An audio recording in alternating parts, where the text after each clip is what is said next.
Avec l'hiver qui arrive, les lèvres ont tendance à devenir sèches. Elles perdent leur éclat et si on ne fait rien, des gerçures et des fissures apparaissent. Les lèvres nécessitent des soins particuliers car leur anatomie est totalement différente du reste du visage.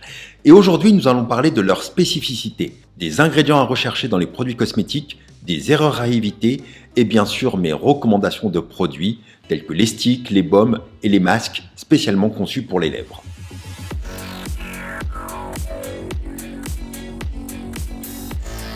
Et on commence par l'anatomie des lèvres. Le problème principal, c'est que la barrière de protection des lèvres est beaucoup plus fine que celle du reste de votre peau.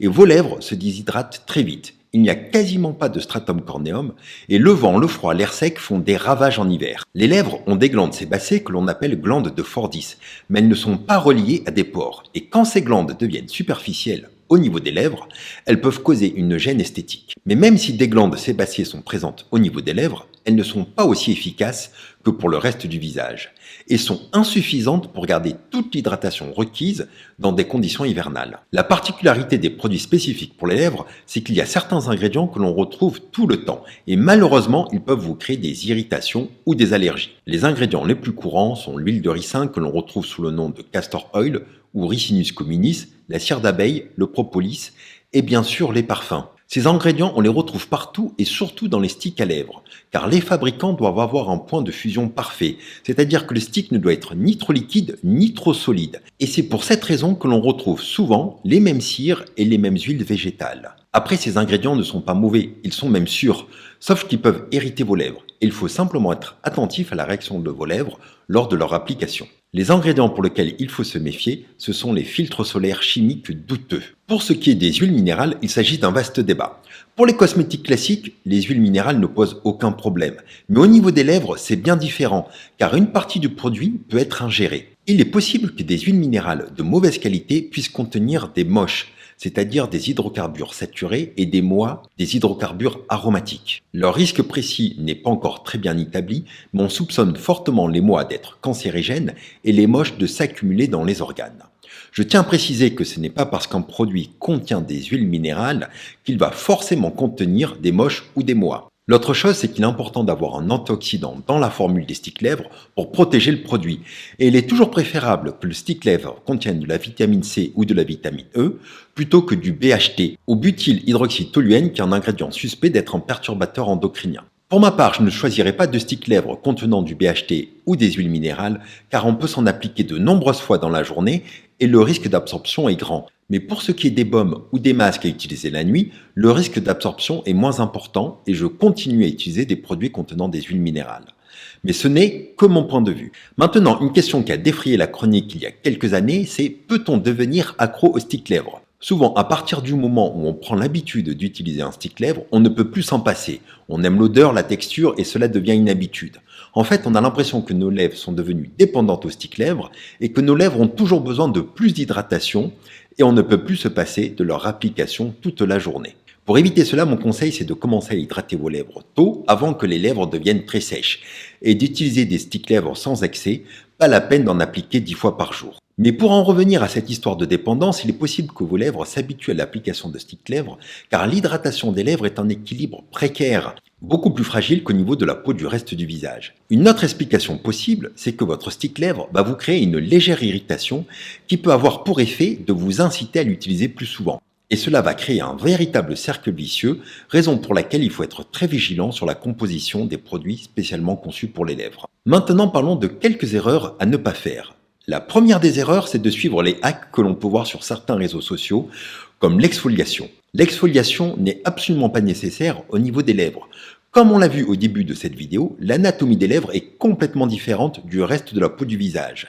Et la plupart du temps, une exfoliation avec un alpha-hydroxyacide va simplement retirer les cellules saines, car au niveau des lèvres, le stratum corneum est extrêmement fin, voire inexistant. La deuxième erreur, il s'agit d'une habitude qu'on peut prendre et qui peut être désastreuse. Cette habitude, c'est de se lécher les lèvres tout le temps. Il est vrai que dès que l'on ressent une sensation de lèvres sèches, la tentation c'est de se lécher les lèvres. Et cette habitude peut conduire à l'apparition d'une dermatite sévère. La raison, elle est toute simple. La salive contient des enzymes digestives qui vont détruire la barrière protectrice des lèvres, qui est déjà en mauvais état à cause de la sécheresse, et aggraver encore plus la déshydratation des lèvres. Si l'on rajoute à cela un air hivernal et une exposition solaire, il va être très difficile de retrouver des lèvres normales. L'erreur numéro 3, c'est de ne pas protéger ses lèvres lorsque l'on s'expose au soleil. Ma recommandation, c'est de ne pas utiliser des produits avec des filtres solaires chimiques douteux, car au niveau de cette zone spécifique, les allergies aux filtres chimiques ne sont pas rares, comme le montre cet article scientifique publié en 2019. Maintenant, je vais vous parler de mes recommandations de produits et je vais commencer par les sticks lèvres. Le labello original contient du beurre de karité, de l'huile de jojoba, de l'huile de ricin, de la cire d'abeille, mais il contient un arôme et du BHT. C'est pour cela que je ne le recommande pas. L'Atoderm Stick Lèvres de Bioderma contient de la cire d'abeille, du beurre de karité, mais il contient de l'huile minérale, du parfum et du BHT. C'est pour cela que je ne vous le recommande pas non plus. Le Nutritique de La Roche-Posay contient des céramides et les classiques cire d'abeille, beurre de karité, huile de ricin, mais il y a une trentaine d'ingrédients, ce qui me paraît bien trop pour que je puisse vous le recommander. Le mix à stick à lèvres intensif peau sèche est plus intéressant. Il contient des ingrédients classiques des sticks lèvres, à savoir le beurre de karité, la cire d'abeille, l'huile de ricin, mais aussi la glycérine et du panthénol. Malgré son nom, il ne contient pas de Centella asiatica et surtout, il est sans parfum et sans BHT. Ils ont choisi la vitamine E à la place du BHT et c'est un bon point, mais il contient des dérivés d'huile minérale, donc c'est à vous de voir. Mon véritable coup de cœur, c'est le SVR Topicalise Lèvres. Il contient 99,9% d'ingrédients d'origine naturelle et pour un produit que l'on peut absorber, ça compte. Et en plus, sa composition est minimaliste avec seulement 12 ingrédients. Il contient les classiques, huile de ricin, beurre de karité, mais aussi de la cire de carnauba, de l'huile de tournesol, de la caméline, et bien sûr, il est sans parfum. Voilà un produit très bien conçu que je ne peux que vous recommander. Concernant les baumes réparateurs spécialement conçus pour les lèvres très abîmées, on a le Cicaplast Lèvres de La Roche-Posay. C'est un baume réparateur efficace. Il contient notamment 5% de panthénol, de la cire d'abeille, du beurre de karité. Il s'agit d'un produit intéressant pour les lèvres abîmées. L'Aquaphor Réparateur Lèvres SOS est un bon produit qui va former une barrière semi-occlusive. Il contient 5% de dexamphénol, de la glycérine, du bisololol et des dérivés de vitamine C et E. Il contient aussi les classiques, huile de ricin, cire d'abeille, beurre de karité.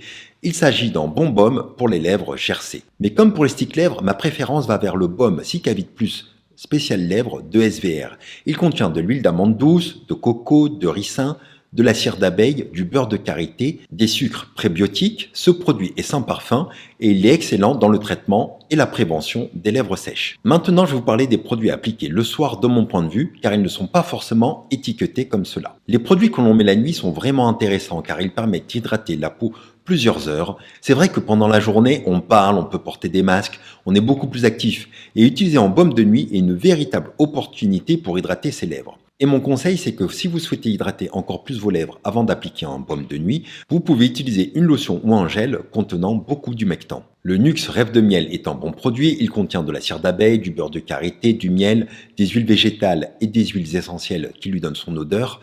La texture est assez compacte et son odeur reste discrète et pas dérangeante. C'est un produit à utiliser le soir de mon point de vue car le packaging n'est pas très hygiénique. Il faut se laver les mains avant et après utilisation et j'aurais préféré en format tube mais c'est moins vendeur. Je pense que l'application le soir avant de se coucher correspond plus à ce type de produit. Cependant, si vous êtes sensible aux huiles essentielles, passez votre chemin. L'alternative au Nux Rêve de Nuit, c'est celui de Polite Choice, Lip Body. Il contient du bisololol, des dérivés de la vitamine C et de la vitamine E, mais aussi de l'huile de ricin, de la cire d'abeille et de l'huile de jojoba. Il ne contient ni parfum ni huiles essentielles, mais il contient des huiles minérales. Par rapport au Nux, il est plus épais et plus cireux et il peut être intéressant de le chauffer avant application.